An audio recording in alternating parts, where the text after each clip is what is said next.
Transmissions of pathogens. A pathogen is a microorganisms or tiny organisms that can only be seen with a microscope that causes disease. Many diseases are caused by pathogens that get into our bodies and breed there.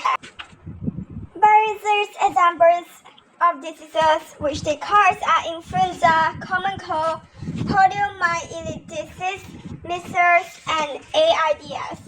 Bacterial cholera, syphilis, whooping cough, tuberculosis, tetanus, pertussis, malaria, and morbid dysentery, fungi, utterly food ringworm. A person's or other animals in which the pathogens live and breathe is called a host. Diseases that are caused by pathogens can usually be passed from one host to another. They are called transmissible diseases. Once inside the body, some pathogens damage our cells by living in them and using up their resources. Others can cause harm to cells and body systems by producing waste products called toxins, which spreads around the body and cause symptoms such as high temperature and rashes and make you feel ill. Because it causes harm to cells and body systems by producing waste products. Some toxins produced by pathogens are among the most dangerous poisons in the world. For example, the one produced by the bacterium Clostridium botulinum. How pathogens enter the body. The movement of a pathogen from one host to another is called transmissions. The entry of the pathogens into the body is known as infection. There are several ways into which transmissions and infections can happen. Firstly, direct contact. Some pathogens pass from one person to another when there is direct contact between an infected person and an uninfected one. Diseases transmitted like this are known as transmissible disease, sometimes called contagious disease. For example, the virus that causes AIDS, called HIV, can be transmitted when an infected person's blood comes in contact with another person's blood. The fungus that causes the skin's infections after this food can be passed on by sharing the towel with an infected person. Indirect transmissions. Most pathogens are transmitted indirectly. This can happen through breathing in droplets containing pathogens, touching a surface that someone with the pathogens has touched, eating food or drinking water that contains pathogens, contact with animals that are carrying pathogens. So, firstly, touching a surface that someone has touched. Secondly, and contact with animals that are carrying pathogens. Secondly, it's breathing droplets containing pathogens. And thirdly, it's eating foods or drinking water that contains pathogens. Cold, influenza, and COVID-19 viruses are carrying air in tiny droplets of moisture. Every time someone with this illness speaks, coughs, or sneezes, millions of viruses are propelled into the air. If you breathe in the droplets, you may become infected. You can also pick up the viruses if you touch the surface on which they are present, and then put your hands to your face. Bacteria such as salmonella can enter the alimentary canal with the food that you eat. If you eat a large number of these bacteria, you can get food poisoning. Fresh food such as fruits and vegetables should be washed in clean water before you eat them. Cooking usually destroys bacteria, so eating recently cooked food is generally safe. Food brought from street stalls is safe if it is hot and has just been cooked, but you need to take care of anything that has been kept warm for a while, as this gives any bacteria on it a chance to breed. Many governments make sure that food sellers are checked regularly to make sure that they are using good hygiene and that their food is safe to eat. Many pathogens, including the virus that causes poliomyelitis and the bacterium that causes cholera, are transmitted in water. If you swim in water that contains these pathogens or drink water containing them, you run the risk of catching this disease.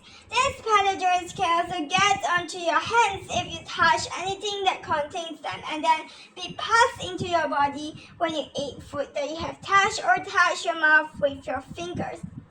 Body defenses. The human body has many natural defenses against pathogens. Some of them prevent pathogens from getting to parts of the body where they couldn't be free. Pathogens that manage to get through all of these defenses are usually destroyed by white blood cells. Now, firstly, skin prevents pathogens from entering the body. If the skin is broken, a blood clot forms to stir the wall and stop pathogens getting in. Secondly, the hairs in the nose help to filter out particles from the air which can contain pathogens. Thirdly, if we smell or taste food that's bad, we don't want to eat it or it might make us sick. Fourthly, mucus in the airways traps bacteria. Then they are swept up to the back of the throat and swallowed, rather than being allowed to get into the lungs. And fifthly, the stomach contains hydrochloric acid, which kills a lot of bacteria in our food. So firstly, hairs in the nose help to filter out particles from the air which could contain pathogens. Secondly, if we smell or taste food that is bad, we don't want to eat it or might make us feel sick. Thirdly, mucus in the airways traps bacteria, then they are swept up to the back of the throat and swallowed, rather than being allowed to get into the lungs. Fourthly, skin prevents pathogens from entering the body. If the skin is broken, a blood clot forms to stir the wall and stops pathogens getting in. Lastly, the stomach contains hydrochloric acid, which kills a lot of bacteria in our food.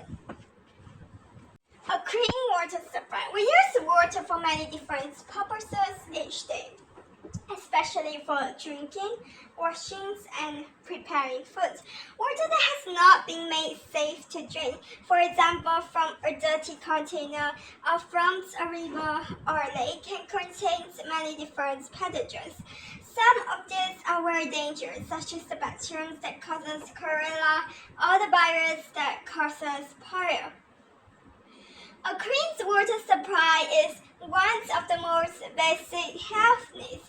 In many countries, clean, safe water is supplied to homes and industries by a network of pipes.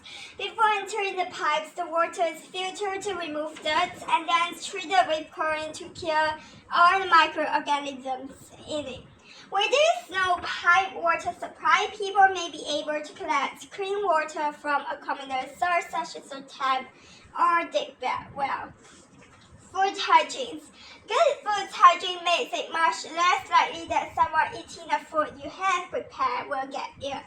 Most food poisoning is caused by bacteria, so understanding the conditions that bacteria need for growth and reproduction can help us to keep them under control. A few simple rules can prevent you or anyone else eating food you have prepared from getting food poisoning. Firstly, keep your own bacteria and viruses away from food.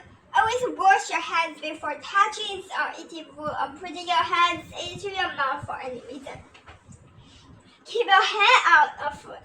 People working in food preparation environments often wear uniforms that cover the clothes and hands. Never cough or sneeze over food. Second, keep animals away from food. Animals are even more likely to have harmful bacteria on them than you are, so they should never be allowed to come into contact with food.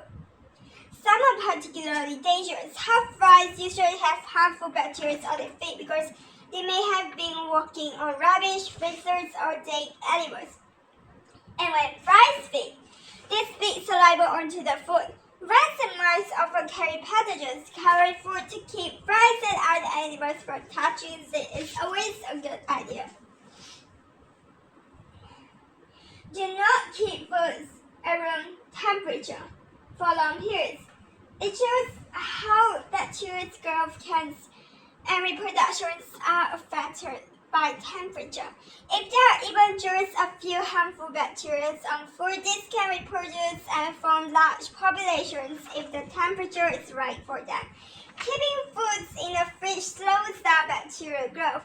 Cooking foods at a high temperature will kill most. Cooking foods at a high temperature will kill most bacteria. If cooked food is reheated, it should be made really hot, not just warm. Cooking foods at a high temperature will kill more bacteria. If cooked foods is reheated, it should be made really hot, not just warm. Keep raw meat away from other foods. Raw meat often contains bacteria. This is not a problem if the meat is to be cooked, because these bacteria will be killed. However, if the bacteria gets onto other foods that might be eaten raw, when they might breed them. In any case, foods such as salads and vegetables that are to be eaten raw should be washed in clean water before eating, unless they have been packaged so that they cannot be contaminated with bacteria. And personal hygiene. Now, personal hygiene means keeping your body clean. This can greatly reduce the risk of getting or passing on transmissible diseases. We have already seen how important this is when preparing or eating our food. Human skin makes an oil that helps to keep it supple and waterproof. If the skin is not washed regularly, this oil can build up as can dirt from things that we have touched. When we are hot, we produce sweat from sweat glands in the skin. The evaporation of water from the sweat helps us to keep our body temperature from rising too high. If oil, dirt, sweat are left on the skin for long, they provide breeding grounds for bacteria. This can produce substances that smell unpleasant. Washing regularly using soaps and shampoo to help to remove oil to prevent this from happening. There are also millions of bacteria inside our mouth. Most of these are harmless and may even be beneficial to us, but some of them can cause bad breath and tooth decay. Brushing teeth twice a day and perhaps also using a mouthwash can keep these harmful bacteria under control. Waste disposal.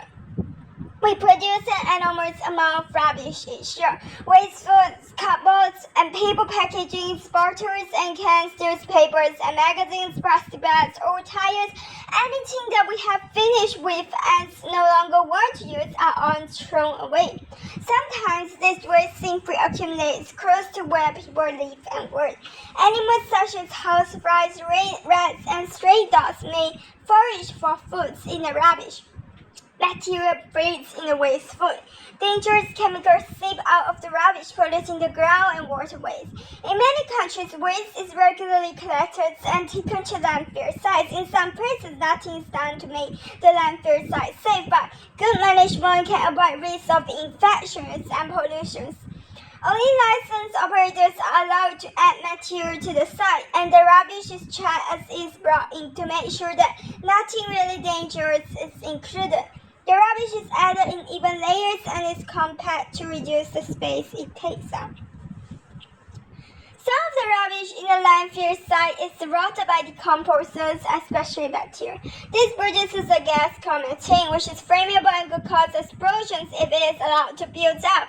Placing pipes in the rubbish can allow the methane to escape harmlessly into the air. Better still, the methane can be collected and used as fuel. Eventually, when the landfill site is full, it can be covered over with soil and grass and trees allowed to grow. Sewage treatment. Sewage is waste liquids that has come from houses, industry, and other parts of villages, towns, and cities. Some of it has just run off streets into drains when it rains. Some of it has come from toilets, bathrooms, and kitchens in people's houses and offices. Some of it has come from factories. Sewage is mostly water but also contains many other substances. This includes urines and feces, toilet paper, detergents, oil, and many other chemicals. Sewage should not be allowed to run into rivers or the sea before it has been treated. This is because it can harm people and the environment. Untreated sewage is called raw sewage. So firstly, water is pumped out and treated. Coverings of glass pipes that allow gases such as methane to escape. So, raw sewage contains many bacteria and other microorganisms. some of which are likely to be pathogen.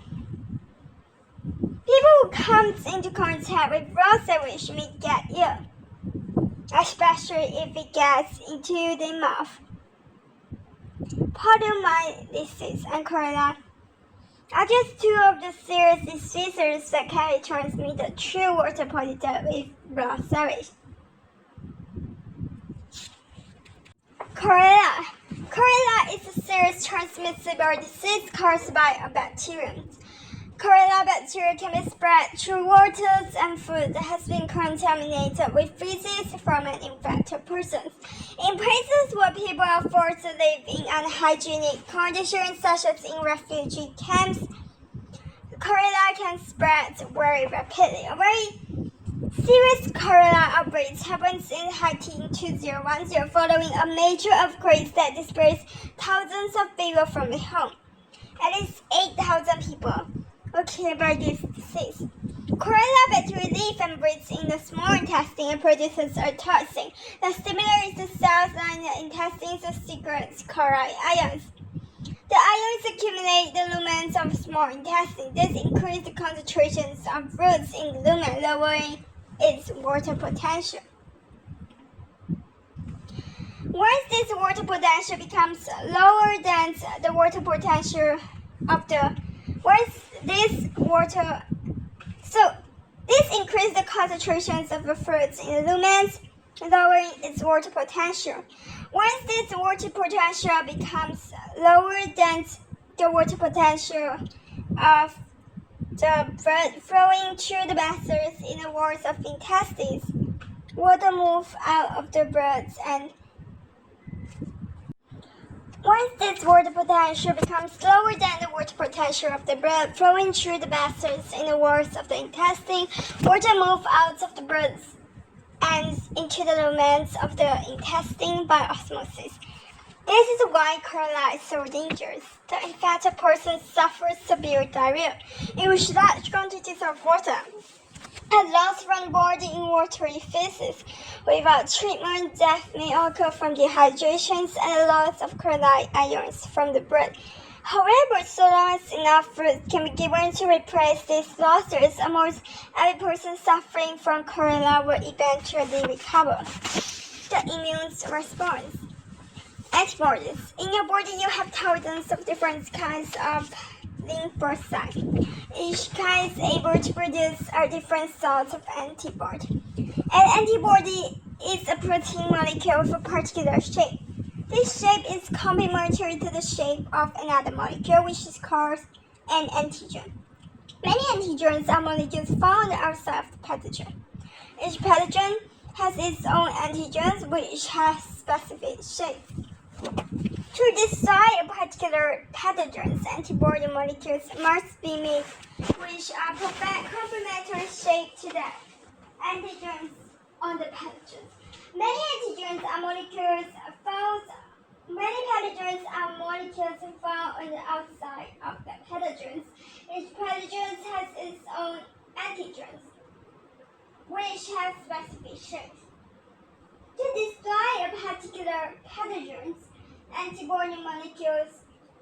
destroy a particular pathogen's antibody molecules must be made, which are perfect complementary shapes to the antigens on the pathogen. The antibody molecules bind with the antigens. In some cases, this directly kills the pathogens. In other cases, the antigens stick the pathogens together.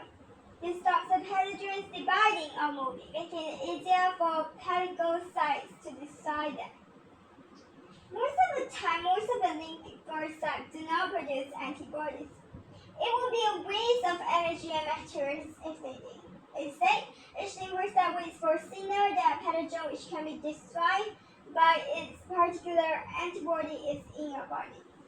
It waits for a signal that pathogen which can be destroyed by its particular antibody is in your body. If a pathogen enters the body, it's likely to meet a large number of lymphocytes. One of these may recognize the pathogens as being something that its antibody can destroy. This lymphocyte will start to divide rapidly by mitosis, making a clone of lymphocytes to study itself. These lymphocytes then secrete the antibody destroying the pathogens. A lymphocyte comes into contact with antigens that fit the shape of the antibodies it can make. The lymphocyte divides to form many identical cells. The lymphocyte secretes antibodies bind to antigens and destroy the pathogens.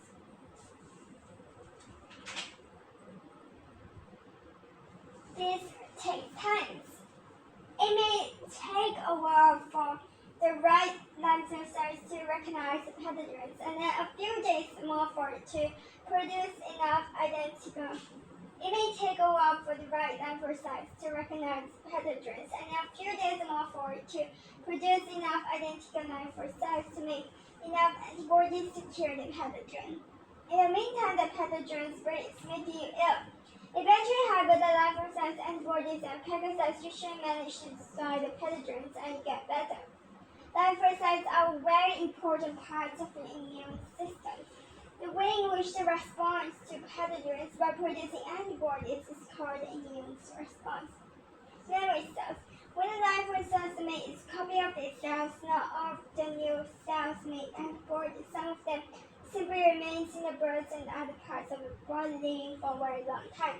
They are called memory cells. If the same kind of pathogen gets into the body again, these memory cells will be ready and waiting for them. They will be able to make enough antibodies very quickly to cure the pathogens before they have time to produce a large populations and do any harm.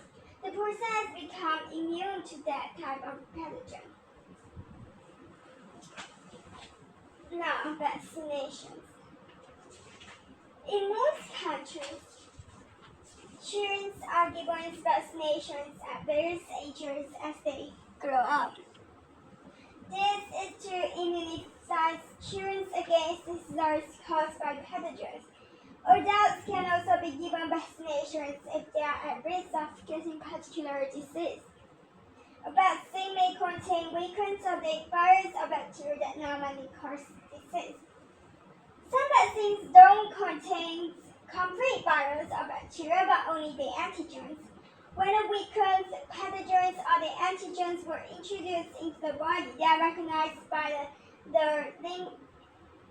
A vaccine may contain weakened or the virus or bacteria that normally cause disease. Some vaccines don't contain complete virus or bacteria, but only the antigens.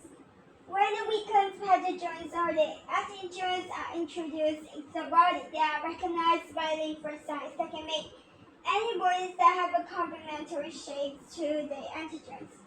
These lymphocytes multiply and produce antibodies just as they would after a real infection. They also make memory cells which give long-term immunity. So if the normal virus or bacteria gets into the body one day, they'll be attacked and destroyed immediately.